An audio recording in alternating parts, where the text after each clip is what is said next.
اور کہو کہ اے پروردگار میں شیطانوں کے وسوسوں سے تیری پناہ مانگتا ہوں، اور اے پروردگار اس سے بھی تیری پناہ مانگتا ہوں کہ وہ میرے پاس آ موجود ہوں۔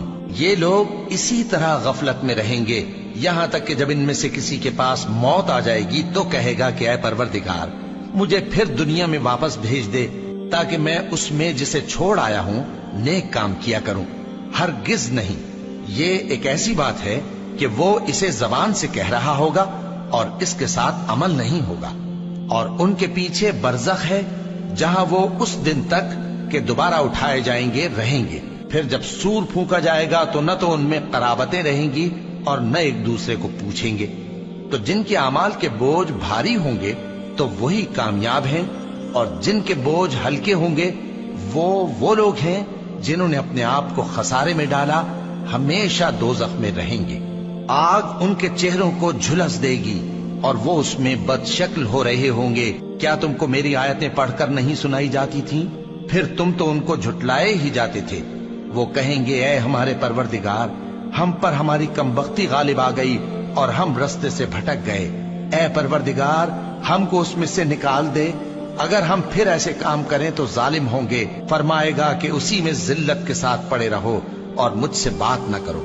میرے بندوں میں ایک گروہ تھا جو دعا کیا کرتا تھا کہ اے ہمارے پروردگار ہم ایمان لائے تو تو ہم کو بخش دے اور ہم پر رحم فرما، اور تو سب سے بہتر رحم کرنے والا ہے۔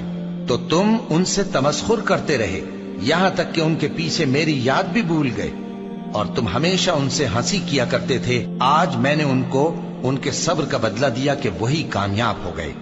اللہ پوچھے گا کہ تم زمین میں کتنے برس رہے؟ وہ کہیں گے کہ ہم 1 روز یا 1 روز سے بھی کم رہے تھے۔ شمار کرنے والوں سے پوچھ لیجئے۔ اللہ فرمائے گا کہ وہاں تم بہت ہی کم رہے، کاش تم جانتے ہوتے۔ کیا تم یہ خیال کرتے ہو کہ ہم نے تم کو بے مقصد پیدا کیا ہے اور یہ کہ تم ہماری طرف لوٹ کر نہیں آؤ گے؟ تو اللہ جو سچا بادشاہ ہے اس کی شان اس سے اونچی ہے، اس کے سوا کوئی معبود نہیں، وہی عرش کریم کا مالک ہے۔ اور جو شخص اللہ کے ساتھ اور معبود کو پکارتا ہے جس کی اس کے پاس کچھ بھی سند نہیں تو اس کا حساب اس کے رب کے ہاں ہوگا۔ کچھ شک نہیں کہ کافر کامیاب نہیں ہوں گے، اور اللہ سے دعا کرو کہ میرے پروردگار مجھے بخش دے اور مجھ پر رحم کر، اور تو سب سے بہتر رحم فرمانے والا ہے۔